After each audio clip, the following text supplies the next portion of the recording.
Las máquinas son cada vez mejores. Hoy las máquinas pueden hacer cosas que solo pensábamos poder hacer los humanos. Cuando nos planteamos la complejidad de los problemas que puede resolver la inteligencia artificial, no parece haber límites. Si tienes un trabajo que compite con actividades que puedan ser realizadas por una máquina, te costará mucho ganarte la vida. La automatización es inevitable. Los trabajadores serán reemplazados por máquinas. ¿Quién se beneficiará? Habrá mucha gente que se quedará sin trabajo. ¿Qué se hará con ellos? ¿Cómo se les compensará? Veremos una transición lo bastante gradual entre los antiguos y los nuevos trabajos, o será tan brusca que nos costará reponernos del impacto.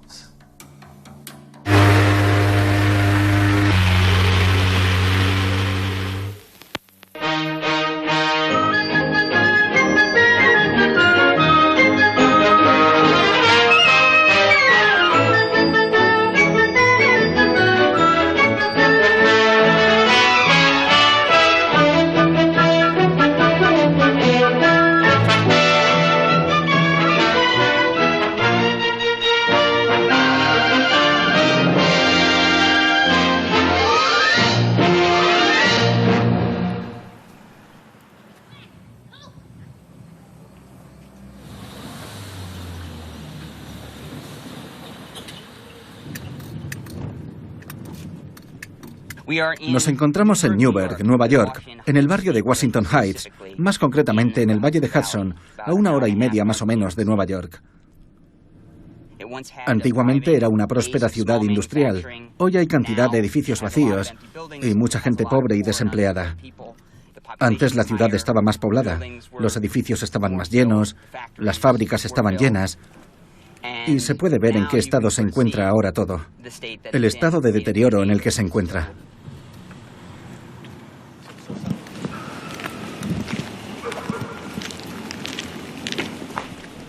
En todo Newburgh había edificios como este, que eran fábricas de cajas, de bolsos, pequeñas fábricas que surtían la ciudad de empleos que hoy han desaparecido. La gente en esta ciudad había emigrado del sur para conseguir empleo. Pero cuando llegaron, los empleos empezaron a desaparecer.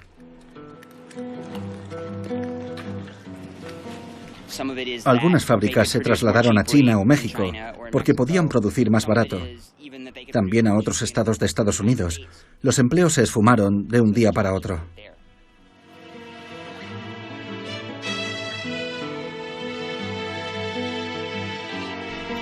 Hace no tanto tiempo, antes de que se instaurasen la globalización y las externalizaciones, había miles de personas trabajando en Newburgh. En la actualidad, la mayoría de esos empleos se ha volatilizado.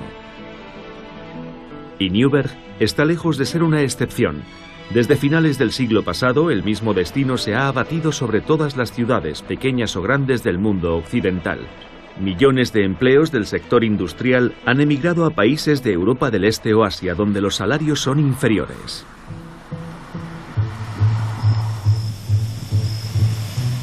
Sin embargo, al otro lado del río Hudson, no lejos de Newburgh, podría estar ocurriendo algo todavía más devastador para el futuro del empleo.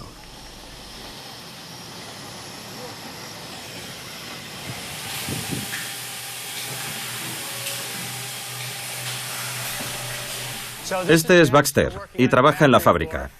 Este robot lleva unas 8.000 horas trabajando sin dar ningún problema. El truco está en la integración. Baxter se tiene que comunicar con otro robot embalador, con la máquina moldeadora, la coloreadora y la cinta transportadora. El equipo consta de varias piezas que se han de coordinar para efectuar el trabajo.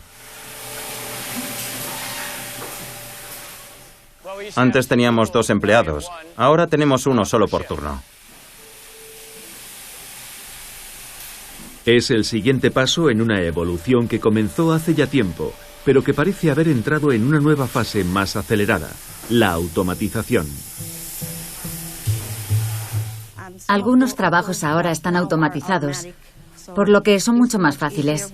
Antes los teníamos que hacer a mano, como en la otra máquina que habéis visto. Ahora es Baxter el que embala las piezas. Yo solo las tengo que embolsar. Así es como se hacía antes el embalaje de los vasos para medicamentos. Un empleado los coge y forma pilas de 40 vasos y luego las envuelve con una bolsa de plástico. Como podéis ver, es una operación que requiere cierto trabajo. Pensamos que así todo el mundo se centrará en lo importante, porque sabemos que nuestros empleos pueden no ser para siempre. Manteniendo nuestro grado de exigencia, podremos competir con los chinos, los mexicanos o cualquiera.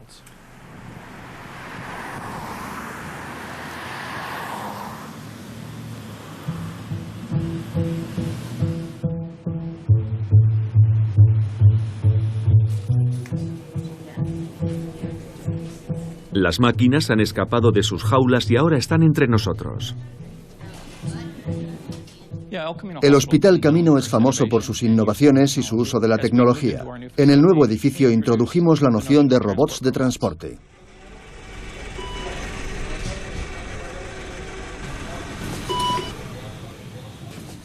El robot debería abrir la puerta automáticamente. Abre la puerta a TAC, por favor.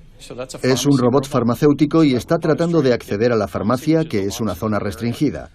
Primero avisa al personal que se encuentra dentro. El personal sabe así que el robot está aquí y que tienen que abrirle la puerta. El coste de la sanidad es tan alto que nuestro deber como profesionales sanitarios es reducirlo al mínimo posible. Y una forma de hacerlo es con la tecnología.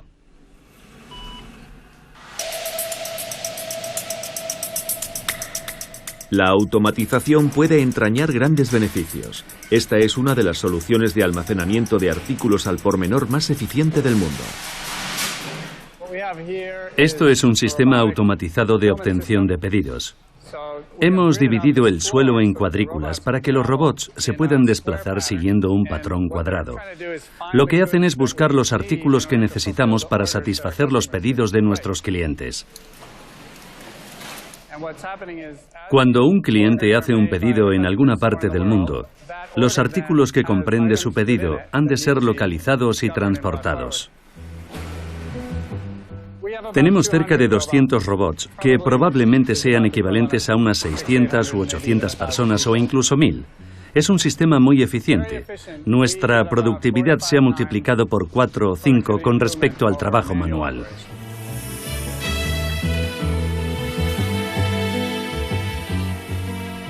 Está claro que a día de hoy la tecnología es capaz de desempeñar cada vez más tareas en nuestro lugar. Las máquinas son cada vez mejores. Si tienes un trabajo que compite con actividades que pueden ser realizadas por una máquina, te costará mucho ganarte la vida. Nadie quiere competir con un robot. La automatización quiere decir que lo que antes hacían los humanos, hoy lo hacen máquinas, robots y códigos. Hay un enorme incentivo para hacerlo, pero al mismo tiempo quiere decir que habrá trabajos que ya no estarán disponibles para las personas.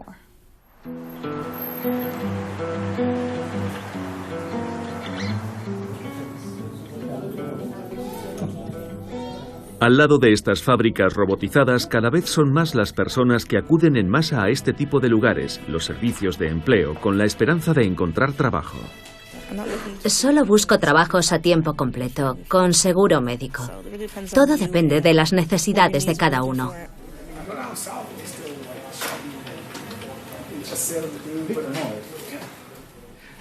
En los 90 se perdieron miles y miles de empleos en la industria de los seguros. Se nos conocía como el archivador del país.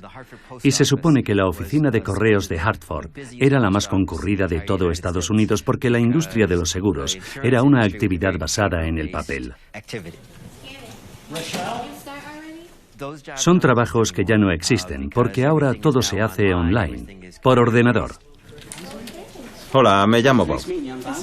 Rochelle, encantada. Por aquí, por favor.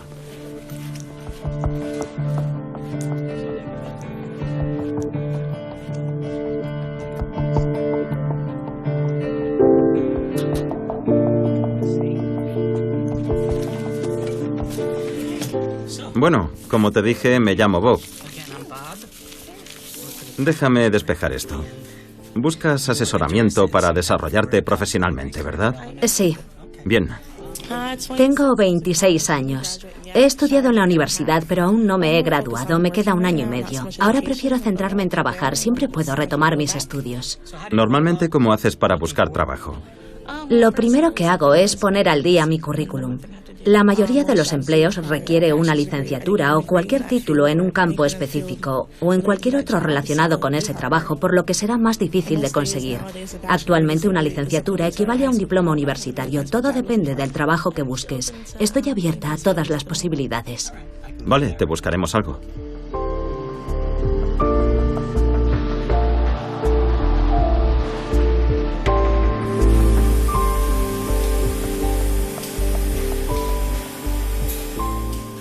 Le encanta Baxter, porque Baxter se encarga de 2 de las máquinas y él solo tiene que accionar una. Algún día tendremos 3 Baxters y Amador se podrá quedar mirando y despreocuparse de todo. Cuando salga la última generación de Baxters, podrán aprender más sobre el proceso e ir corrigiendo sobre la marcha cualquier problema que vaya surgiendo. Se encargarán más de planificar los materiales y gestionar la maquinaria que de las tareas manuales para asegurarse de que funciona con los parámetros adecuados.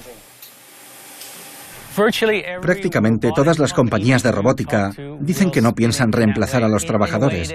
A ninguna compañía le interesa decir algo así.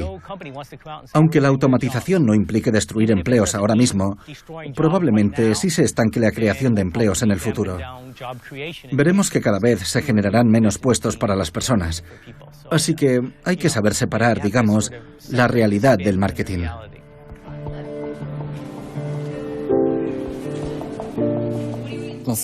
Por lo general, a las compañías no les gusta hablar de que sus empleados se van a quedar sin trabajo.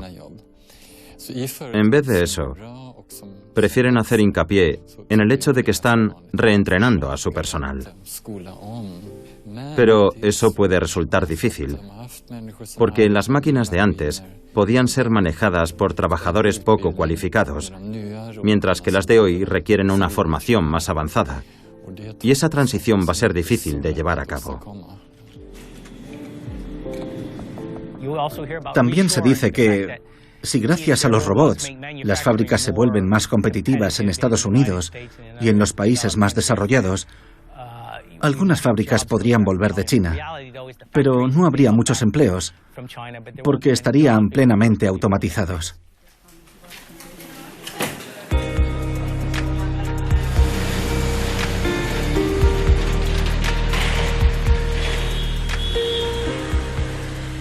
Hay economistas que han empezado a estudiar el impacto exacto que puede tener la automatización en el mercado laboral, y su respuesta es sobrecogedora. Aquí tengo un estudio que ha desarrollado un listado de todos los empleos que serán automatizados de aquí a 20 años. La conclusión es que el 47% del mercado laboral estadounidense está listo para ser automatizado. No quiere decir que esos trabajos vayan a desaparecer necesariamente, solo que la tecnología permite automatizarlos.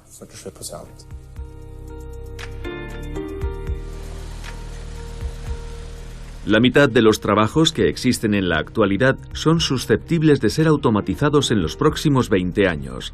Algunos tienen muy pocas probabilidades, mientras que en otros casos la probabilidad de que lo sean es de casi el 100%. Los trabajos que tengan que ver con la suciedad, monótonos o peligrosos, van a desaparecer con toda seguridad. Amazon, por ejemplo, lleva un tiempo automatizando sus almacenes. El siguiente paso será que también habrá robots empaquetando los artículos. Hola, Francisco. ¿Qué tal va todo? ¿Estás listo para el concurso de Amazon? Sí. En el concurso de reparto de Amazon, unos robots compiten cogiendo objetos de una estantería y colocándolos en cajas. En Amazon celebraron un concurso de reparto, pero ningún robot le llegó a la suela de los zapatos a los repartidores humanos, aunque evidentemente con el tiempo y los avances tecnológicos la cosa cambiará. Llevará entre 5 y 10 años.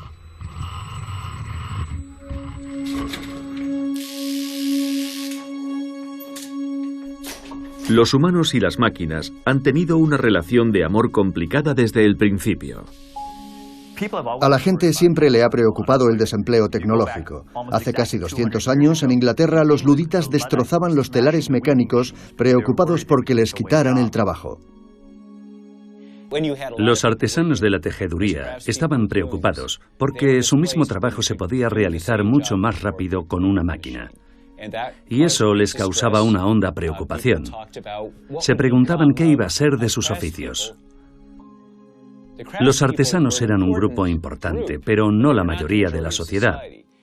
Hoy, cuando hablamos de cómo las máquinas le van a arrebatar su trabajo a la inmensa mayoría de los trabajadores adultos, el grado de preocupación es muy diferente del que podía haber en 1800. Uno de los aspectos fundamentales es que la gente siempre piensa que el efecto de la tecnología sea el de eliminar los empleos, cuando a menudo no es el caso. Por ejemplo, una de las tecnologías clave de la revolución industrial fue el telar mecánico, o sea, la automatización de la tejeduría. A lo largo del siglo XIX, el tiempo que empleaba un tejedor en producir una yarda de tela quedó dividido por 50. Dicho de otro modo, la tecnología automatizó el 98% del trabajo. Y, sin embargo, a lo largo de ese siglo, el número de empleos en la industria textil aumentó. ¿Por qué? Porque gracias a la mayor productividad, el precio de las telas bajó, se volvió mucho más asequible y la demanda creció tan rápido que el número total de empleos en la industria aumentó, aunque el tiempo que tardaba un tejedor en producir una yarda de tela hubiera descendido drásticamente. Ha habido debate tras debate sobre el hecho de que la automatización iba a eliminar un montón de trabajos y los humanos nos quedaríamos sin nada que hacer. Pero la realidad es que en las sociedades capitalistas observamos a las personas y siempre inventamos industrias nuevas en base a esas observaciones. Por ejemplo, el sector de servicios ha crecido. McDonald's emplea a cientos de miles de personas. La gente no salía tanto a cenar cuando no existía McDonald's. Es un ejemplo de trabajo nuevo que se basa en algo que ya se hacía en las casas y ahora muchos trabajadores cobran un sueldo por hacerlo.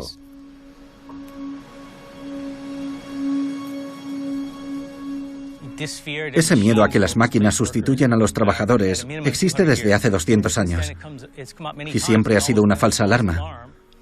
Pero yo creo que esta vez es diferente. Naturalmente hay gente que se muestra escéptica con lo que digo. Las tareas concretas que ejecuta un mozo de almacén sí es un trabajo que va a desaparecer. Pero todo el proceso logístico y toda la mano de obra que implica transportar un producto a un cliente no van a desaparecer por culpa de la tecnología, a menos que la tecnología sea capaz de desempeñar todas las tareas que realiza un trabajador humano. Siempre que queden tareas sustanciales por desempeñar, veremos un aumento de la demanda que compensará los empleos perdidos. Tal vez lleguemos a ese punto, pero de momento no veo ningún trabajo del que se pueda afirmar sin reservas. Todas las tareas que implica este trabajo se van a ver automatizadas. La razón por la que esta vez podría ser diferente es que la tecnología se está volviendo sumamente potente. Cuando nos planteamos el grado de complejidad de los problemas que puede resolver la inteligencia artificial, no parece haber ningún límite, según los expertos en informática. Esta es una de las señales de que el desarrollo tecnológico ha alcanzado un nivel en el que pueden producirse cambios más importantes de lo que piensan muchos escépticos. ¿Cree que se saldrá con la suya con su coche automático, Mr. Bond? Este es el botón de apagado de emergencia que... Venga, lo voy a apagar. Es el botón de apagado de emergencia que usamos en el circuito cuando el coche está conduciendo sin conductor.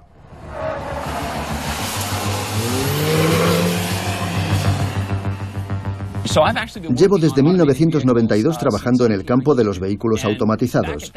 En aquel entonces, si querías controlar un coche, tenías que añadirle tus propios motores para manipular los cables del acelerador, tu propio sistema hidráulico para pisar el freno.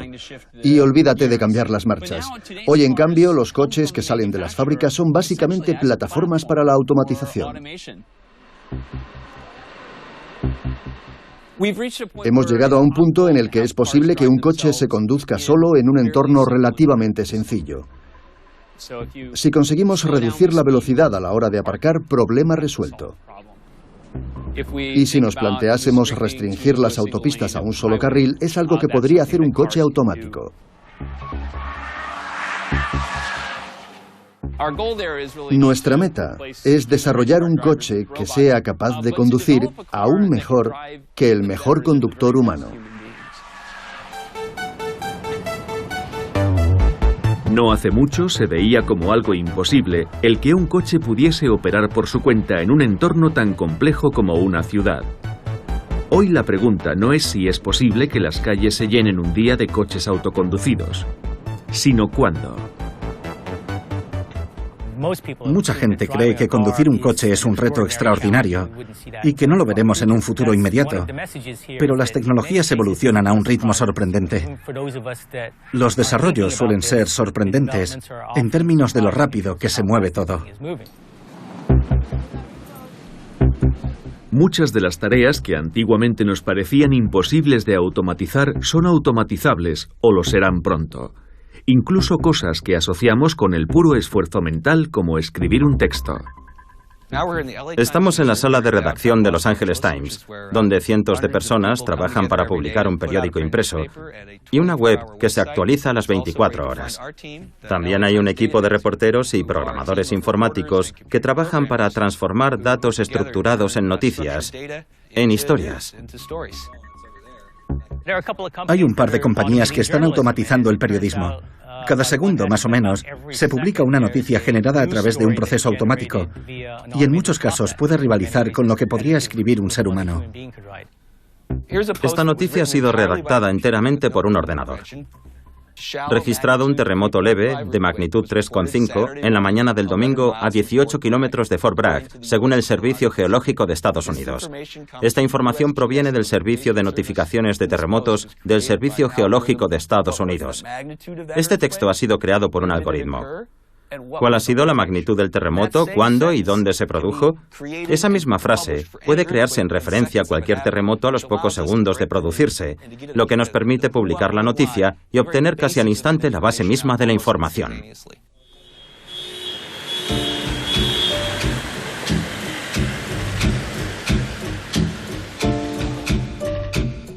La lista de profesiones susceptibles de ser automatizadas incluye porciones cada vez más amplias del mercado laboral. Lo que más me sorprende es que gran parte de los trabajos del sector de los servicios están ya listos para ser automatizados. Hola, Julie. Hola, Mari. Llegas justo a tiempo. Muchos de los llamados trabajos de cuello blanco se pueden automatizar. Trabajos consistentes en buscar información o realizar una misma tarea repetitiva con un ordenador, cualquier tipo de análisis estandarizado como informes, etc., o la contabilidad. Y también en el ámbito legal. Antes los abogados tenían que estudiar montones de documentos para determinar cuáles eran relevantes para un proceso judicial. Ahora todo eso se hace a través de algoritmos. Ya no vale esa idea de sacarse un título universitario y acabar sentado en un escritorio delante de un ordenador. Es una idea que lleva tiempo arraigada en la sabiduría popular, pero ahora muchos de esos trabajos pueden correr peligro.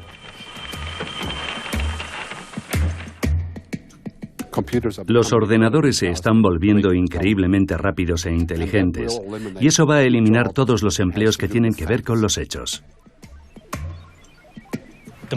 La tecnología más importante que impulsará este cambio es la capacidad de aprender de las máquinas, tener buenos algoritmos, poder procesar toneladas de datos y aprender de ellos. Hoy las máquinas son tan rápidas e inteligentes y aprenden tantas cosas que tenemos que asumir que son capaces de hacer cosas que solo pensábamos poder hacer los humanos.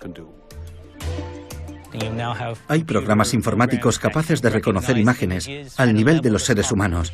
Pueden traducir idiomas en tiempo real y muchas cosas asombrosas, dignas de la ciencia ficción. Antes una persona examinaba los rayos X o las resonancias magnéticas, ahora lo hace una máquina. El algoritmo de aprendizaje de una máquina se perfecciona con el tiempo. Es capaz de asumir cada vez más tareas. El proceso se va haciendo cada vez más automático. Ya se pueden ver aplicaciones en muchos campos, como por ejemplo en el desarrollo de la bolsa, en las predicciones meteorológicas, La capacidad de aprender de las máquinas se podría extender al mundo entero y podría tener efectos traumáticos cuando lo adopten las grandes empresas y las máquinas asuman cada vez más trabajo.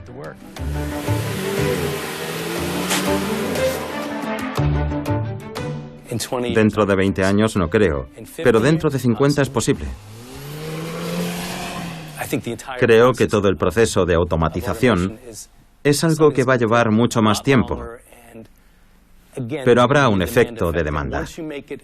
Cuando los coches sin conductor sean más baratos, empezarán a extenderse.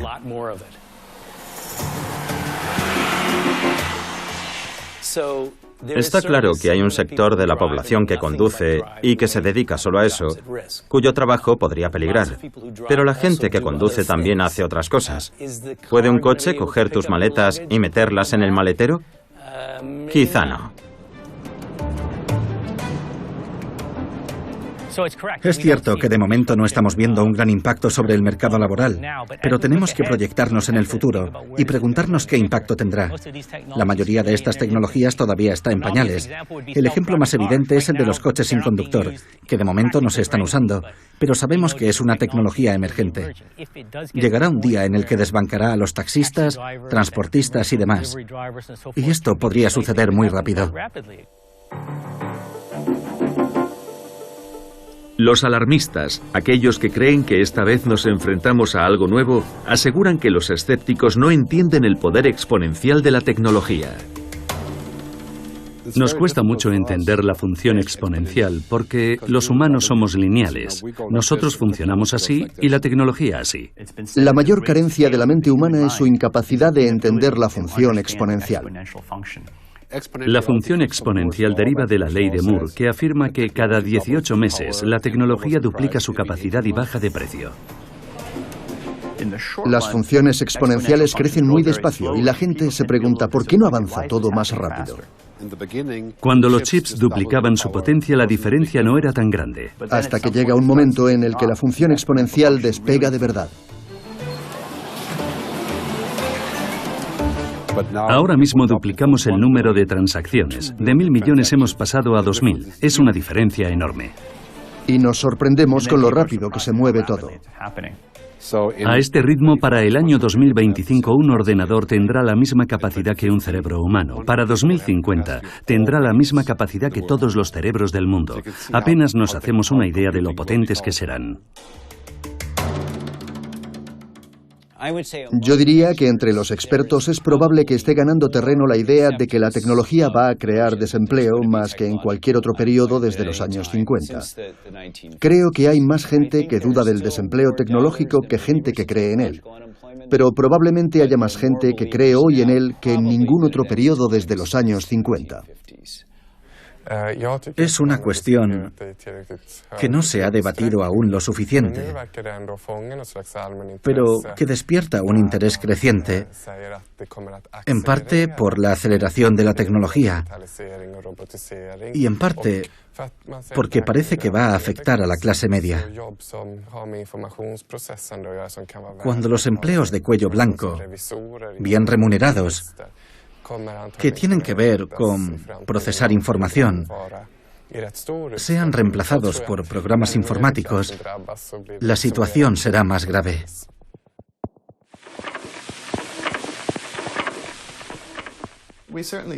No cabe duda de que estamos viendo todo el tiempo cómo se automatizan los trabajos. La gran pregunta es si habrá nuevos empleos para reemplazar los antiguos. Veremos una transición lo bastante gradual entre los antiguos y los nuevos trabajos como para que la gente pueda volver a formarse y comenzar una nueva carrera, o será tan brusca que nos costará reponernos del impacto.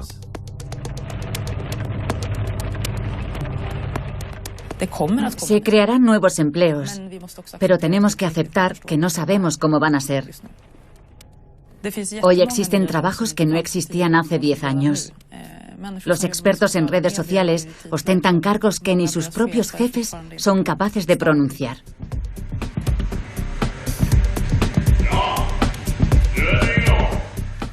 La pregunta es, ¿cuánto tardaremos en inventar nuevos trabajos para reemplazar los antiguos?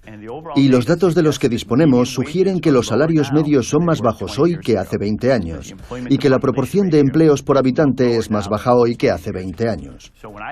Partiendo de esos datos, creo que no se nos da tan bien crear puestos de trabajo como destruirlos.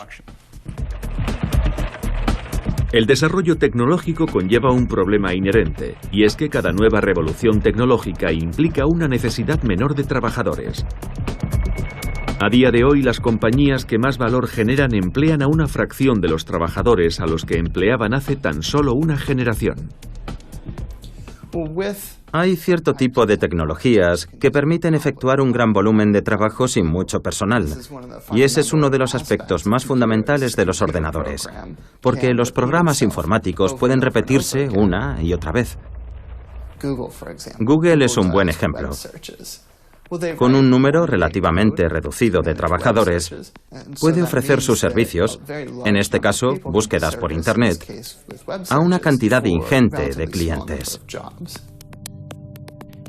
Es cierto que esas empresas están cotizadas. Las empresas tecnológicas no tienen muchos empleados. Cuentan con plantillas muy reducidas, pero que pueden crear un gran valor en el mercado, sin necesidad de tener a miles de empleados produciendo cosas en una fábrica. A medida que se aceleran los desarrollos tecnológicos, se vuelve cada vez más difícil predecir en qué campos se crearán los trabajos del futuro.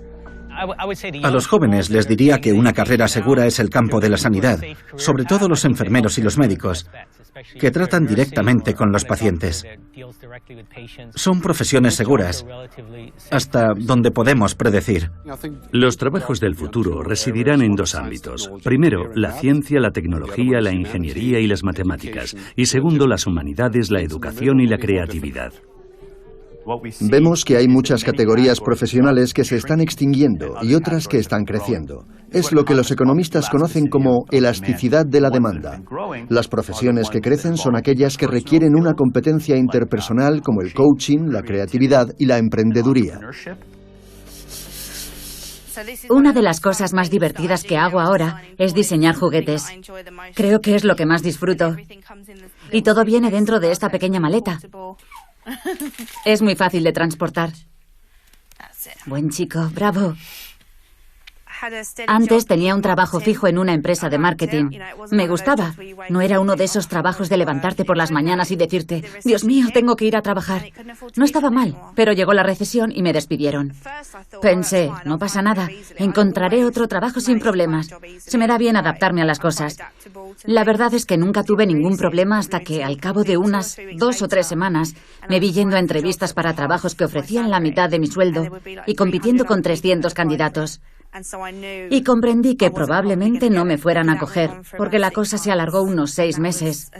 Fue un periodo aterrador. ¿Vas a dejar de gimotear? ¿Seguro? Creo que en el futuro buscar trabajo consistirá en sentarse a pensar qué se nos da bien hacer, qué nos gusta hacer y cómo nos podemos ganar la vida haciéndolo. Me dije, si la cosa sigue así, voy a acabar teniendo que pedir ayuda al Estado. Sabía que cuanto más tiempo pasara en el paro, más me costaría encontrar algo, que cuanto más durase aquello, peor se iba a poner la cosa. Así que me dije, ¿qué es lo que más me gustaría hacer? Y la respuesta fue, me encantaría crear cosas y tengo buenas ideas. Así que llamé a un par de personas. Una de las llamadas fue a una cadena de teletiendas y a la mañana siguiente me llamaron para decirme, pensamos que tienes mucho talento y que deberías crear tu propia línea de productos. ¿Puedes pasarte a vernos? Lo que estamos viendo cada vez más es una fusión entre el trabajo y el ocio. Gente que, por ejemplo, hace skate o alpinismo y luego encuentra la manera de ganarse la vida con ello. Y creo que, para mucha gente, esa es la clave.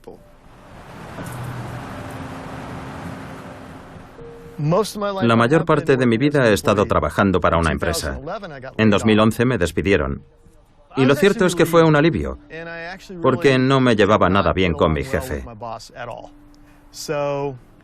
Cuando me convocó en su despacho para darme el finiquito, pensé, genial. Muchas gracias, que tengas un buen día. Y vi mi despido como un nuevo comienzo.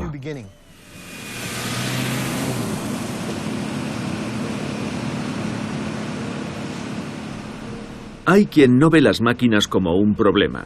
En un mundo con menos trabajos permanentes, cada vez más gente recurre al autoempleo, y la tecnología puede ser su aliada.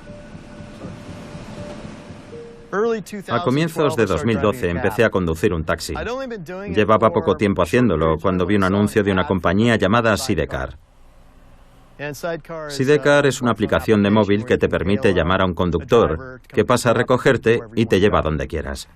Estoy esperando una llamada. Puede que me llamen mientras estamos hablando. Puedo encender la app de Uber. Uber es la punta de lanza de lo que algunos llaman economía a la carta. Uber ha creado la manera de que la gente de a pie cobre por llevar clientes en su coche. Ha creado muchos miles de trabajos flexibles a tiempo parcial, lo cual es positivo, pero también ha creado toda una categoría de trabajadores que carecen de la red de seguridad social básica a la que estamos acostumbrados en la mayoría de los países desarrollados. Debo decir que los días en los que no siento que las cosas me estén yendo tan bien como querría, recuerdo que no tengo que rendirle cuentas a un jefe que controla mi futuro y mis ingresos. Es algo que me gusta recordar de vez en cuando. Me gusta mucho la independencia. Me encanta. Era mi sueño. Siempre me había gustado escribir, dibujar y crear cosas, pero nunca me había planteado que se pudiera ganar la vida así. Me decía que acabaría teniendo un trabajo normal y corriente, y esto no pasaría de ser un hobby. Nunca pensé que acabaría dedicándome a hacer lo que más me gusta en el mundo. Me parece asombroso que sea posible. Ahora hasta tengo empleados. Somos un gran equipo. Así que es un sueño hecho realidad. Antes trabajábamos para una empresa durante muchos años. Nos jubilábamos y vivíamos de nuestra pensión. Todo eso está cambiando. En este nuevo milenio estamos en una situación en la que una tercera parte de los trabajadores estadounidenses trabaja de freelance y se espera que para el año 2020 el fenómeno afecte al 40%. Es un cambio dramático del paradigma laboral de nuestro país. ¿Es algo bueno o malo? Ambas cosas. Depende de la situación de cada uno.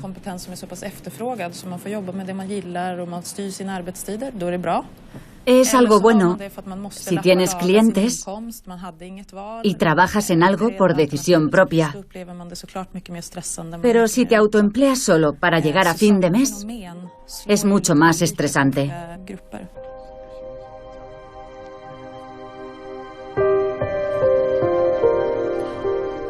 Uno de los principales desafíos del futuro será el de crear unas condiciones viables para todos aquellos que, por la razón que sea, no estén hechos para ser emprendedores. Antes ganaba más de $100.000 al año. Tenía casa y coches. Mi vida era un éxito. Cuando la economía se vino abajo, me vi de repente en el paro, por primera vez en muchos años.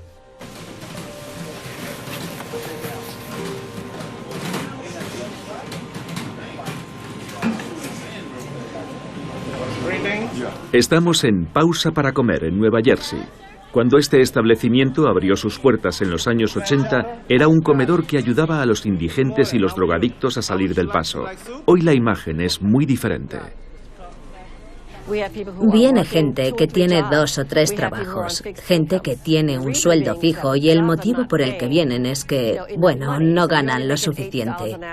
Si ganas $7 u $8.50 por hora, es normal que necesites 2 o 3 trabajos para mantenerte a flote. Marchando.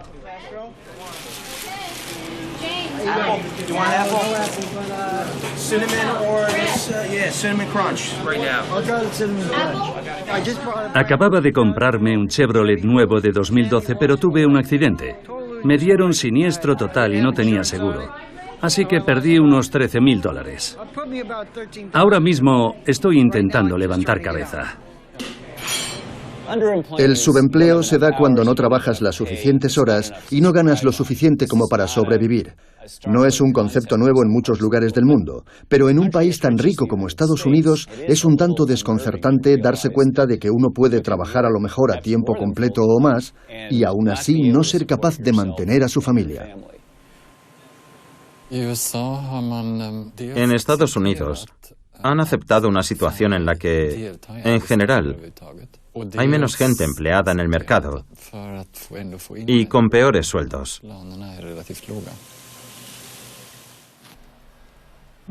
Antes, cuando era consultor, no me preocupaba el dinero.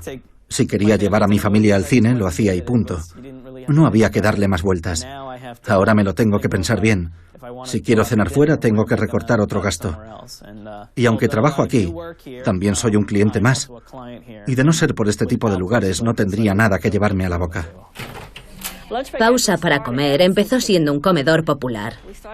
Es un fenómeno conocido como el de los trabajadores pobres, una situación en la que las personas tienen trabajo, pero aún así no llegan a fin de mes. Es una situación que no se da solo en Estados Unidos, sino también cada vez más en países desarrollados de Europa. También existe en Europa.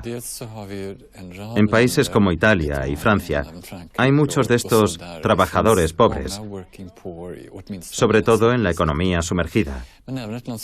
Incluso en Alemania están apareciendo salarios muy bajos en el mercado laboral. Cada vez que hay una crisis, ya tenga que ver con el paro juvenil o con la situación de los inmigrantes, se presentan los salarios bajos como una solución al problema. En Estados Unidos ya salta a la vista el impacto de esa estrategia. La gente necesita 2 y a veces hasta 3 trabajos solo para llegar a fin de mes. Hola, ¿qué tal todo? ¿Bien? Es un problema que ha de ser estudiado y analizado con algo de compasión. ¿Qué vamos a hacer con la gente que ha perdido su trabajo por culpa de la tecnología? Porque la propia economía es incapaz de sustentarlos y las empresas tienen que despedirlos. En última instancia, es una situación en la que la población no es capaz de satisfacer sus necesidades más básicas. Es un círculo vicioso. Para que la gente pueda vivir de su trabajo, los salarios han de ser mayores. Pero ese es precisamente el motivo de que los empleadores recurran a la automatización. En Estados Unidos, dado que los salarios son más bajos, hay menos incentivos para la automatización en comparación con Escandinavia. Subiendo el salario mínimo, estaríamos aumentando los incentivos para la automatización. ¿Qué sucederá cuando la automatización surta pleno efecto? Los alarmistas prevén un futuro sombrío, con tasas de desempleo masivas y una brecha cada vez más pronunciada entre los que tienen trabajo y los que no. Va a ser un problema crítico. Podríamos hallarnos al borde de un maremoto económico que podría someter a las sociedades a una presión terrible.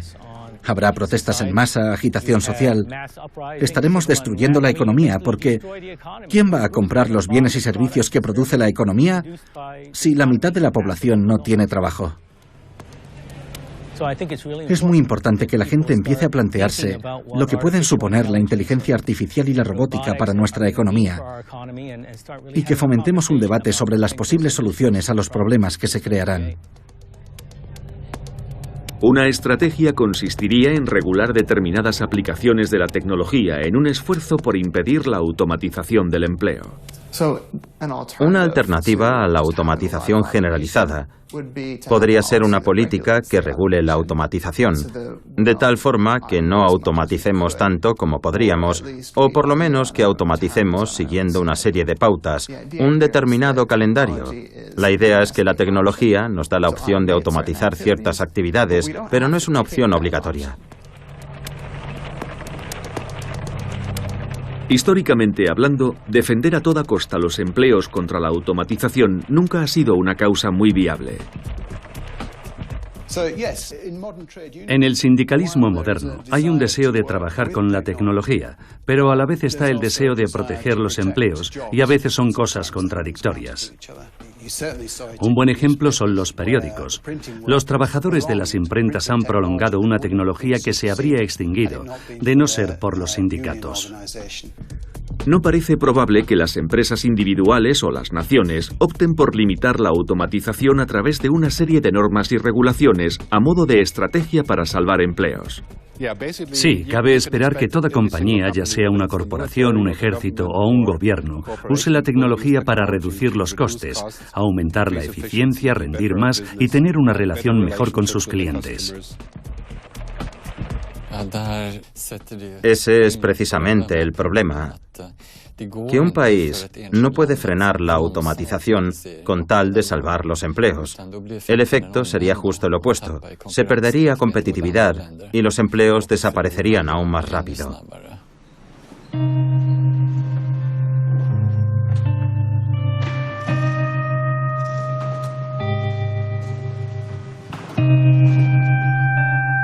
Si nos vemos en una situación en la que desaparecen muchos empleos, puede que la única solución sea aceptar que no todo el mundo va a poder conseguir trabajo. Ahora mismo, la principal fuente de ingresos de la ciudadanía es el trabajo. Si el número de empleos disponibles disminuye, habrá un montón de gente que se quedará sin trabajo. ¿Qué se hace al respecto? ¿Cómo se les compensa? ¿Cómo sobreviven? Tarde o temprano tendremos que plantear un sistema de renta garantizada, donde todo el mundo pueda acceder a unos ingresos garantizados, tenga trabajo o no. Ya hay varios países dispuestos a explorar diferentes formas de ingreso ciudadano o renta básica, una compensación financiera garantizada para todos. La pregunta más evidente es ¿qué ocurre cuando de pronto la gente empieza a cobrar sin condiciones?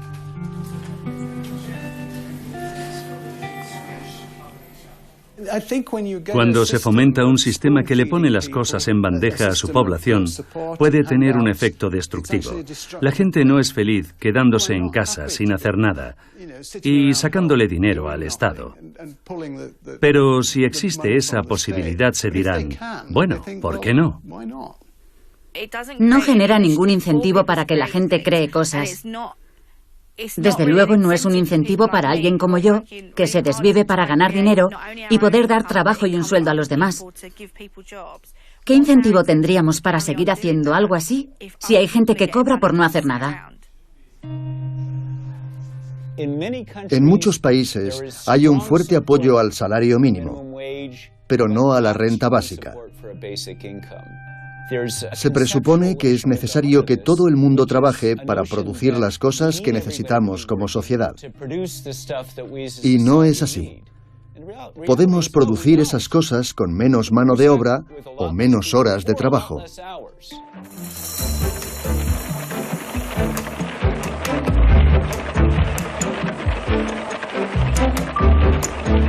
Si las máquinas pueden ejecutar cada vez más tareas y aumentar la productividad de manera constante, la pregunta es si realmente es necesario que todo el mundo trabaje tanto. La automatización es el mayor progreso en la historia de la humanidad.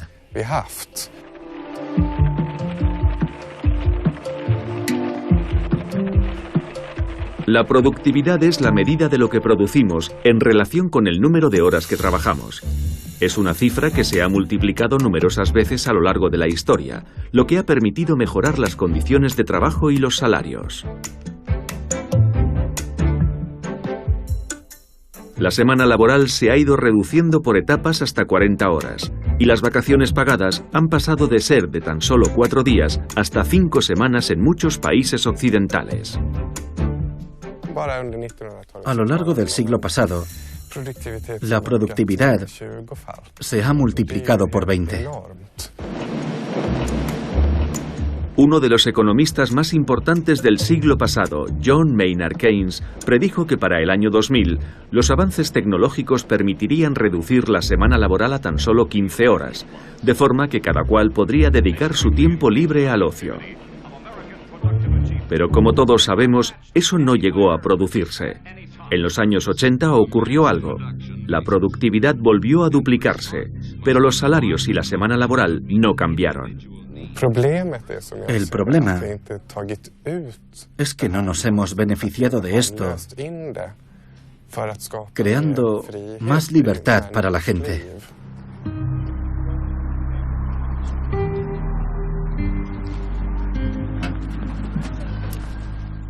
Hace 6 años, este terreno era un vertedero legal hasta que la comunidad local invitó a unos activistas contra el cambio climático a ocuparlo. Hay quien se niega a esperar a que se cumpla la profecía keynesiana de una vida con más tiempo libre. A la sombra del aeropuerto de Heathrow en Londres, esta gente vive como si ese futuro sin trabajo ya hubiera llegado. Sí, el aeropuerto de Heathrow está por ahí, a menos de 1 kilómetro. Hace 2 años me licencié en arte. Vivía en el centro de Londres, trabajaba a tiempo completo de recepcionista y lo odiaba. Sabía que no era la vida que quería vivir. Quería sentir que estaba haciendo algo más en la lucha global por el medio ambiente. Entonces descubrí este sitio. Empecé a venir los fines de semana y algunas tardes y me decía, se acabó, lo dejo todo. Este trabajo me pone enferma, no veo la luz del sol, tengo que salir al aire libre. Y dejé mi trabajo y me vine aquí. Está muy oscuro por aquí. Llevo un poco más de 1 año viviendo aquí. Trabajo 1 mañana por semana, ni siquiera un día entero por semana. Y con eso me costeo todo lo que he decidido que necesito. Así que no cobro ninguna prestación social, no le pido nada al Estado. Mi coste de vida total es de unas 70 libras al mes. Hay opiniones muy divididas en torno a la renta básica. Hay quien dice que la gente va a dejar de trabajar. Y otros, en cambio, creen que la gente se va a volver más creativa. Pero son opiniones basadas en especulaciones. Yo digo, probémoslo, a ver qué pasa. Vaya, veo que llega una visita guiada. Esta es una de las pizarras donde organizamos lo que hacemos juntos cuando trabajamos de forma comunal. Aunque la mayoría de las tareas han sido borradas, supongo que bien porque ya están hechas o porque ha habido que posponerlas por el mal tiempo. Existe la idea de que la gente en paro es muy vaga, de que son gorrones, esa clase de cosas. Aquí no lo creemos. Nuestro estilo de vida nos permite vivir en contacto con la naturaleza, en contacto con la tierra, ensuciarnos las manos, algo fantástico para el sistema inmune. Recogemos troncos y virutas de madera, trabajamos pero no cobramos un sueldo.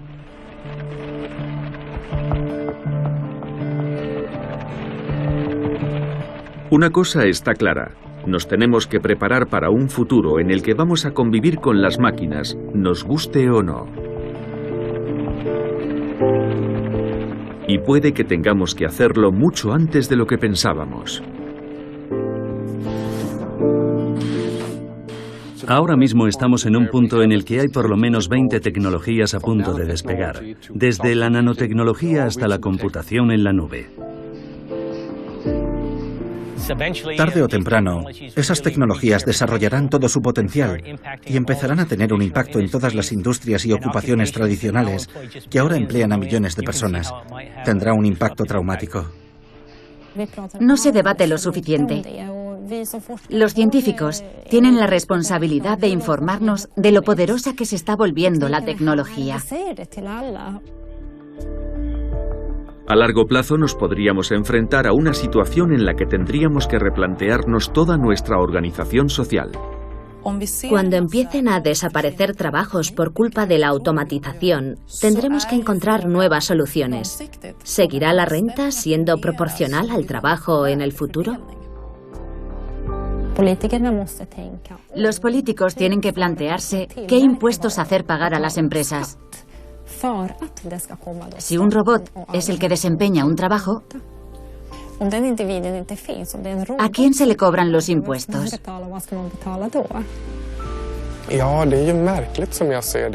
Si una compañía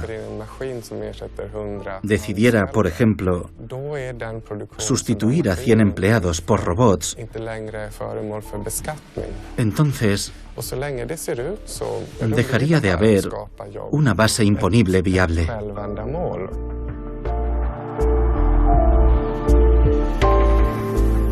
En última instancia, la solución a estos desafíos depende de las concepciones políticas de cada uno y de la concepción que tenemos de la gente, de lo que motiva sus acciones. La automatización es una realidad inevitable. Los trabajadores serán reemplazados por máquinas y la consecuencia es que va a aumentar la riqueza de la sociedad, ya que podremos hacer más cosas con menos mano de obra y en menos tiempo. La pregunta es quién se va a beneficiar de ello. Hay que plantear soluciones como la renta básica o reducir la semana laboral, de tal forma que todo el mundo trabaje menos por el mismo sueldo. ¿Queremos vivir en una sociedad donde las fábricas se vacían y los empleos desaparecen y todos los beneficios van a parar al 1% más rico? ¿O queremos vivir en un mundo donde la abundancia, que es posible gracias a la tecnología, se reparta entre todos y podamos tener más tiempo libre, ser más libres y vivir mejor?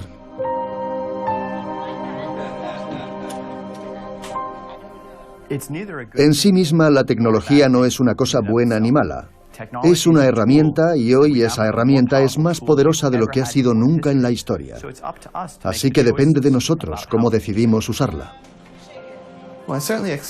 Tengo claro que dentro de unos 20 años veremos una sociedad muy diferente de la actual. El aspecto de la sociedad del futuro depende en gran medida de las decisiones que tomemos ahora. Por eso es tan importante debatir estos asuntos. Porque podríamos optar por dar rienda suelta a la automatización sin someterla a ningún control y cruzar los dedos y esperar que todo se resuelva solo de la manera que nos haga más felices. Puede que pase, pero puede que no. ¿Sí soy fácil o difícil de conocer? Fácil de conocer, muy fácil de conocer. La tecnología es clave en el mercado laboral ahora mismo. De momento no estoy demasiado preocupada. Creo que si encuentro ahora un trabajo, lo podré conservar durante muchos años antes de que un robot o lo que sea venga a cambiar el sistema.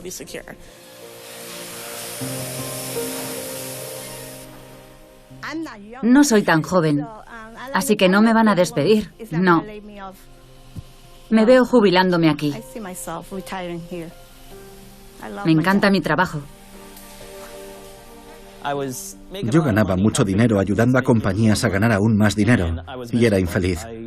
Tardaba 3 horas en ir y volver a Nueva York. No tenía tiempo para mí mismo y sentía que mi trabajo me estaba absorbiendo el alma.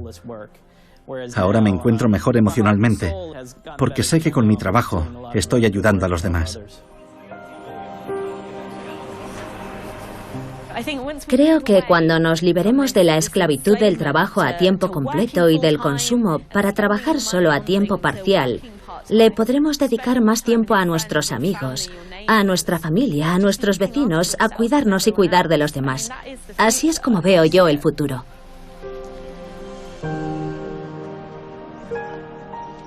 Hay que adaptarse, porque hemos progresado demasiado como para volver a sentarnos alrededor de una hoguera a charlar. ¿Qué hacemos entonces? Tenemos que seguir progresando. Ese es el sentido de la vida, ¿no? Progresar constantemente.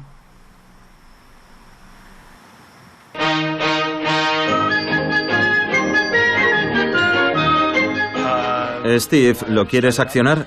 Cogerá la pinza de la cinta y la colocará en mi mano.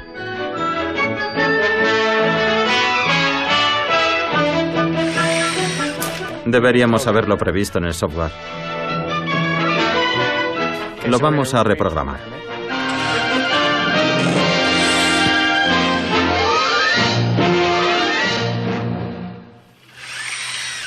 ¿Usamos mejor la otra máquina?